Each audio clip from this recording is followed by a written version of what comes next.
चलते हैं अगली खबर की तरफ। लव जिहाद को लेकर यूपी सरकार अब एक्शन में दिखाई दे रही है।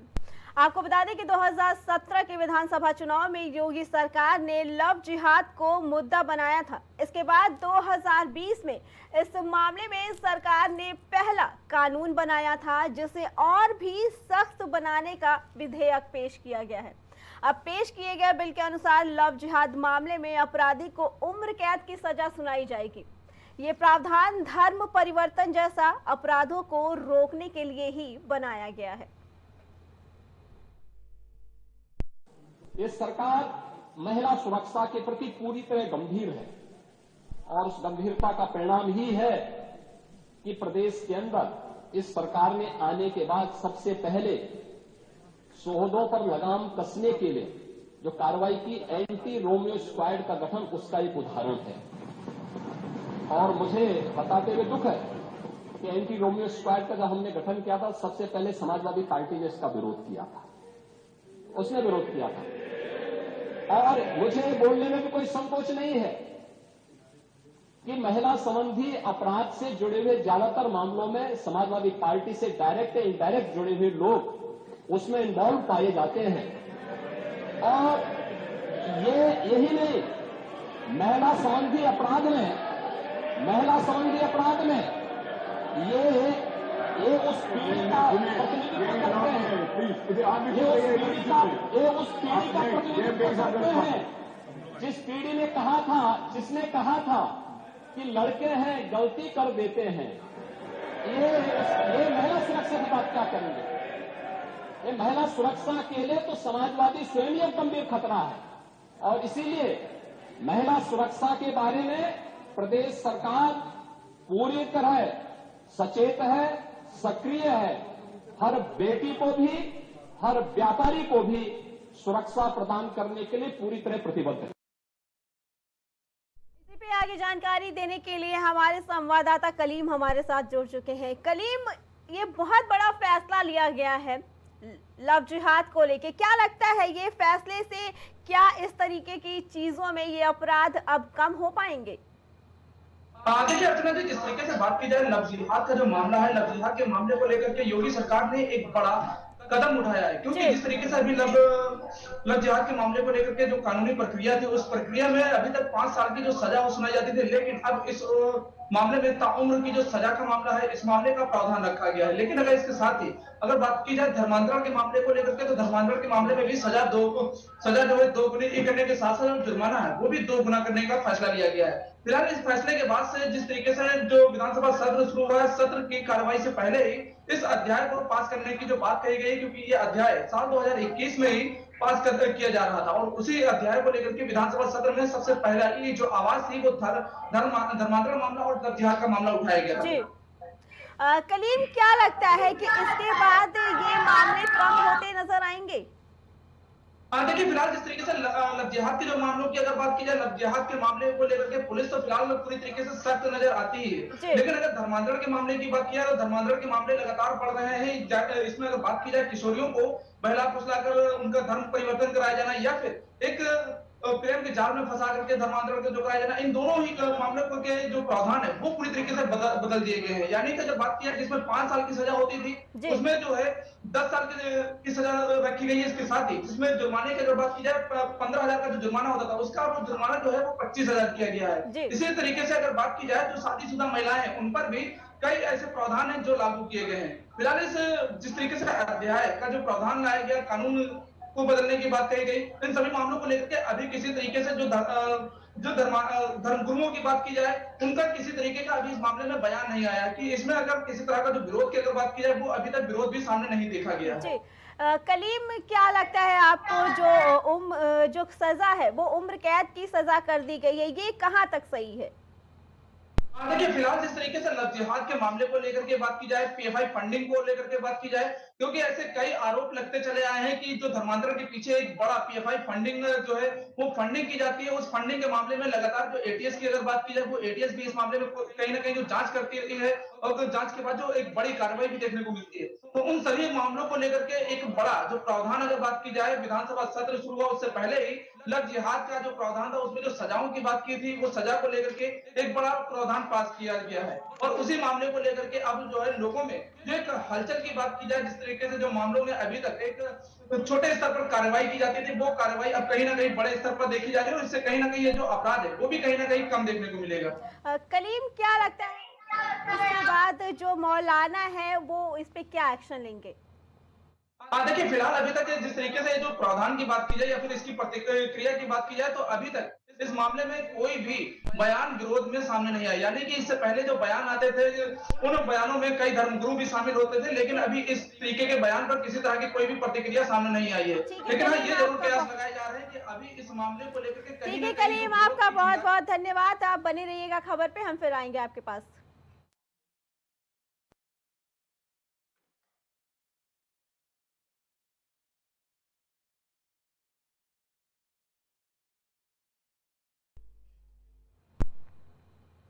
चलते हैं अगली खबर की तरफ। आरएसएस प्रमुख मोहन भागवत, आपको बता दें कि राष्ट्रीय स्वयंसेवक संघ के प्रमुख मोहन भागवत आज अमरोहा पहुंचे, जहां उन्होंने एक भव्य कार्यक्रम में हिस्सा लिया। इस दौरान मोहन भागवत का स्वागत छात्राओं ने बड़े ही हर्षोल्लास के साथ किया। आपको बता दें कि इस दौरान संस्कृत विश्वविद्यालय के कुलपति श्रीनिवास बरखेड़ी भी वहां मौजूद रहे।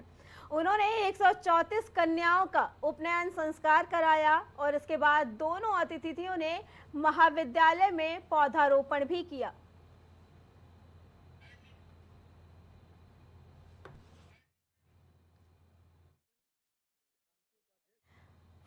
और आपको बता दें कि आरएसएस के जो मोहन भागवत है वो आज अमरोहा पहुंचे हैं। राष्ट्रीय स्वयंसेवक संघ के प्रमुख मोहन भागवत आज अमरोहा पहुंचे, जहां पे उन्होंने आपको बता दें कि वहां पे उन्होंने 134 कन्याओं का उपनयन संस्कार भी किया। इसके अलावा दोनों अतिथियों ने महाविद्यालय में पौधारोपण भी किया। उनके आगमन को लेकर अमरोहा प्रशासन काफी अलर्ट रहा। उनकी सुरक्षा के लिहाज से डीएम, एसपी और तीनों सीओ समेत सभी पुलिसकर्मी वहां डटे रहे। बता दें कि उन्होंने संस्कृत विश्वविद्यालय दिल्ली के कुलपति श्रीनिवास बरखेड़ी के साथ महाविद्यालय में 134 कन्याओं का उपनयन भी कराया और इसके बाद पौधारोपण भी किया।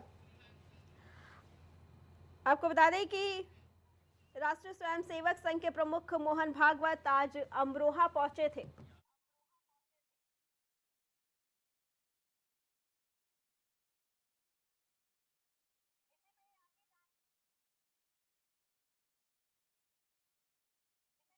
चर्चा के लिए हमारे साथ उमेश, आरएसएस के प्रवक्ता हमारे साथ जुड़ चुके हैं।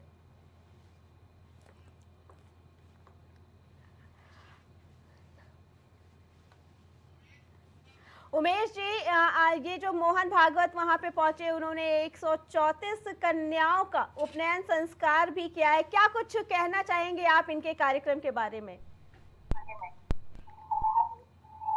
परम पूजनीय सरसंघ चालक जी का प्रवास लगता रहता है। वह अपने कार्यक्रमों के निमित्त इधर उधर पूरे देश में, पूरे विश्व में भ्रमण करते रहते हैं जी। और संघ ऐसे कार्यक्रमों को प्रोत्साहित करता ही रहता है। हमारी कन्याएं हमारे लिए पूजनीय हैं, वंदनीय हैं। उनका प्रत्येक आगमन, प्रत्येक प्रस्थान कहीं न कहीं किसी न किसी भाषा का संकेत देता है जी। इस बार वो महिला सशक्तिकरण का संकेत दे रहे हैं। कन्याओं का पूजन हो रहा है, तो यह सीधी सी बात है कि हमारी संस्कृति का लक्षण ही है कि ये नार्यस्तु पूज्यन्ते रमन्ते तदेव का इसी परिपाटी को आगे बढ़ा रहे हैं जी। क्या है आरएसएस जी, बताइए विशेष क्या है। जैसा कि अल्लाह है कि कोई विशेष होने वाला यूपी के परिप्रेक्ष्य में जी, तो संघ की ऐसी बैठकें चलती रहती हैं। संघ ने कभी भी राजनीति को इतना महत्व नहीं दिया है जी, और इस पर इतना विशेष हल्ला गुल्ला करने की आवश्यकता नहीं है जी। तो उमेश जी, यहाँ पे जो उनका जाने का और कार्यक्रम करने का मुख्य उद्देश्य क्या था इनका? देखिए, संघ चालक जी सरसंघ चालक जी कहीं ना कहीं प्रवास करते रहते हैं। जी उनकी इच्छा है कि वो पश्चिमी उत्तर प्रदेश क्षेत्र का प्रवास करें, वहाँ जी। के लोगों को संदेश दें, उनसे मिलें, तो ये उस निमित्त है। जी अब पश्चिमी उत्तर प्रदेश में आगमन का मीडिया बंधु कुछ अन्यत्र संदेश ले जाएं तो एक अलग विषय बनता है, जी किंतु ऐसा कोई विशेष विषय है नहीं। जी उमेश जी, मोहन भागवत जो यहाँ गए हैं, स्कूल में इन्होंने कार्यक्रम किया, इसको क्या लगता है कि बाकी पार्टियों के नेता इसे किस तरीके से देखेंगे? देखिए, पार्टियों के नेता किस दृष्टिकोण से देखेंगे तो वो तो उनका अपना दृष्टिकोण जी है, वो किसी भी दृष्टि से देख सकते हैं। वो जब सूत का कपास बनाने में सिद्ध हैं वो लोग, तो कुछ भी कह सकते हैं, वो इसलिए आए थे, वो इसलिए आए थे। जी किंतु हमारे यहाँ सरसंघ चालक जी का प्रवास कोई नैमित्तिक प्रवास नहीं होता है। उनका सिर्फ एक उद्देश्य होता है, समाज को किसी तरह से भी जोड़ करके रखना। जी उमेश जी, मोहन भागवत जो वहाँ पे गए, वहाँ पे तैयारियां क्या क्या थी, उनको किस तरीके की तैयारियां की गई थी उनके स्वागत के लिए? देखिए, सरसंघ चालक जी का आगमन और प्रस्थान ऐसा कोई विशेष कार्यक्रम नहीं होता है, किंतु जी विशिष्ट अतिथि होने के कारण जिला प्रशासन ने पूरा सहयोग किया होगा, जी जैसा मैं समझ सकता हूँ। जी वहाँ के प्रशासनिक अधिकारी मौजूद रहे होंगे, संघ के क्षेत्र संचालक क्षेत्र कार्यवाह जी भी रहे ही होंगे, ये ऐसी आशा करता हूँ। शेष क्या है, मैंने भी अभी इसको देखा नहीं है उस कार्यक्रम को, उस पर कोई भी टिप्पणी करना उचित नहीं होगा। जी मोहन भागवत का इसके बाद दूसरा दौरा कहाँ का होगा, आपको जानकारी है इसके बारे में? यह गोपनीय बातें हैं, सार्वजनिक नहीं की जाती। जी ठीक है उमेश जी, आपका बहुत बहुत धन्यवाद। धन्यवाद मैम। जी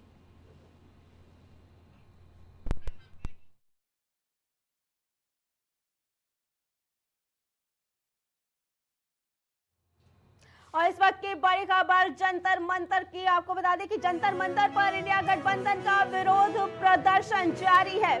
गठबंधन का आरोप है कि केजरीवाल की अवैध गिरफ्तारी की गई, जेल में स्वास्थ्य के साथ खिलवाड़ भी किया जा रहा है।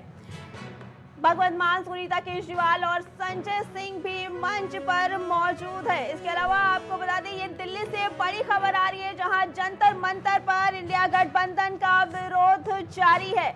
गठबंधन का आरोप, केजरीवाल की अवैध गिरफ्तारी की गई है, ये आरोप लगाया है गठबंधन ने। इसके साथ ही ये भी बोला कि जेल में स्वास्थ्य के साथ खिलवाड़ किया जा रहा है, उनके स्वास्थ्य के साथ खिलवाड़ किया जा रहा है। इसमें भगवंत मान, सुनीता केजरीवाल और संजय सिंह भी मंच पर इस वक्त मौजूद रहे। डीएमके, सीपीएम समेत एआईएफपी के नेता भी इस दौरान मौजूद रहे। वहीं मंच पर कांग्रेस की कुर्सी खाली दिखाई दी। इसमें कांग्रेस की तरफ से अभी कोई भी नेता शामिल नहीं हुए। ये एक बड़ी खबर आपको बता दें, प्राइम टीवी के माध्यम से दिल्ली से बड़ी खबर आ रही है, जहां जंतर मंतर पर इंडिया गठबंधन के लोगों ने मोर्चा संभाला है। उनका आरोप है कि केजरीवाल की गिरफ्तारी, इसके साथ ही उन्होंने बताया कि जेल में केजरीवाल के स्वास्थ्य के साथ खिलवाड़ भी किया जा रहा है। इस दौरान मंच पर भगवंत मान, सुनीता केजरीवाल और संजय सिंह भी मौजूद रहे। वहीं आपको बता दें कि डीएमके, सीपीएम समेत एआईएफबी के नेता भी कार्यक्रम में मौजूद रहे, लेकिन कांग्रेस की कुर्सी खाली दिखाई दे रही है। इंडिया गठबंधन ने जंतर मंतर पर विरोध प्रदर्शन किया है। इंडिया गठबंधन के सभी नेता वहां मौजूद है। गठबंधन का यह आरोप है कि केजरीवाल की गिरफ्तारी अवैध है, जेल में उनके स्वास्थ्य के साथ खिलवाड़ किया जा रहा है। ये अभी तक की बड़ी अपडेट आ रही है। आपको बता दें कि उस वक्त मंच पे भगवंत मान, सुनीता केजरीवाल और संजय सिंह सभी मौजूद थे। उनके साथ ही डीएमके, सीपीएम और एआईएफबी के नेता भी इस कार्यक्रम में मौजूद रहे, लेकिन मंच पर कांग्रेस की कुर्सी खाली दिखाई पड़ रही है। ये बड़ी खबर आपको प्राइम टीवी के माध्यम से दिखाया जा रहा है, जो दिल्ली से आ रही है, जहां इंडिया गठबंधन ने जंतर मंतर पर विरोध प्रदर्शन किया है। उनका कहना है कि केजरीवाल की गिरफ्तारी अवैध है, उनके स्वास्थ्य के साथ जेल में खिलवाड़ किया जा रहा है।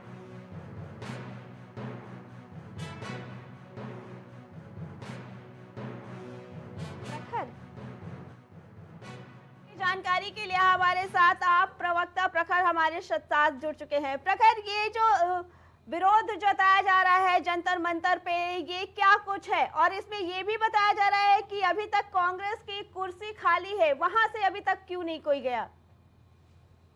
सबसे पहले आपको नमस्कार, आपके सभी दर्शकों को मेरा नमस्कार जी।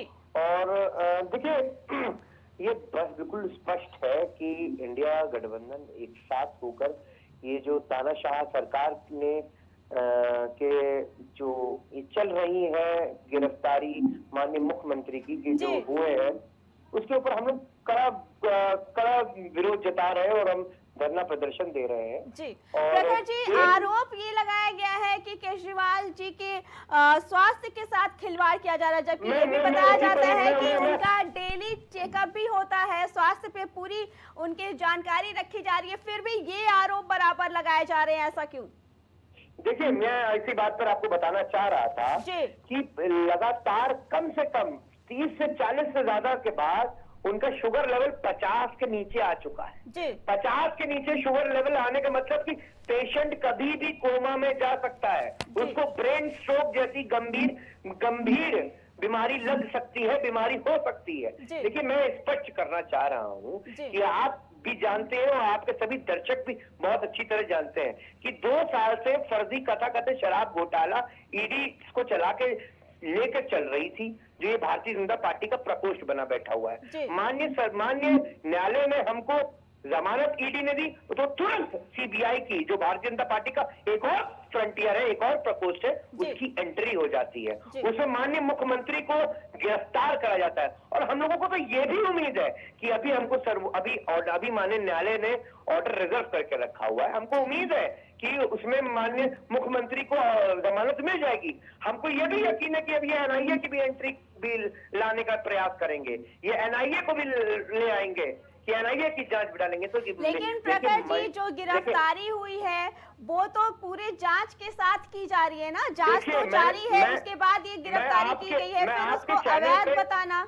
मैं आपके चैनल पे कई बार बैठ चुका हूँ और आपके दर्शकों को मैंने कई बार बताया है कि जिस तरीके से पीएमएलए एक्ट के अंदर भारतीय जनता पार्टी ने बैक डोर से आके संशोधन करा है, क्या वो कोई न्यायालय, क्या वो न्यायालय हो, क्या वो कोई भी इस तरीके से कड़े प्रावधान उसमें लेकर आए कि उसमें जमानत मिलना मुश्किल ही नहीं, नामुमकिन है, क्योंकि इसमें जो बर्डन ऑफ प्रूफ है वो सीधा अक्यूज के ऊपर है, ना कि एजेंसी के ऊपर है कि एजेंसी साबित करे कि वो फला व्यक्ति उपरोक्त व्यक्ति दोषी है। प्रखर जी, लेकिन ये जो विरोध किया जा रहा है, इसकी क्या मांग है? आप लोग किस वजह से ये विरोध कर रहे हैं? देखिए, हमारा बिल्कुल स्पष्ट है। हम माननीय न्यायालय द्वारा हमारा साफ एक वो है कि माननीय मुख्य वो एक प्रदेश के मुखिया है, वो एक प्रदेश के संस्थापक है। हमारी 2 जगह राज्यों में सरकार चल रही है।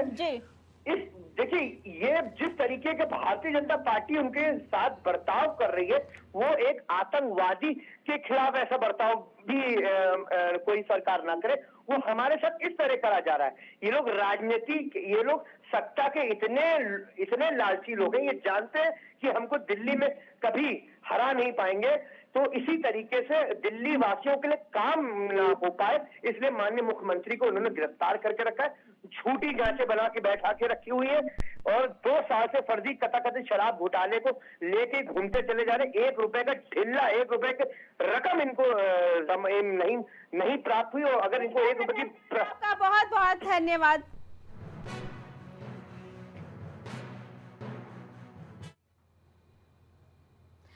चार बजे की बड़ी खबरों में फिलहाल इतना ही, बाकी खबरों के लिए देखते रहें प्राइम टीवी।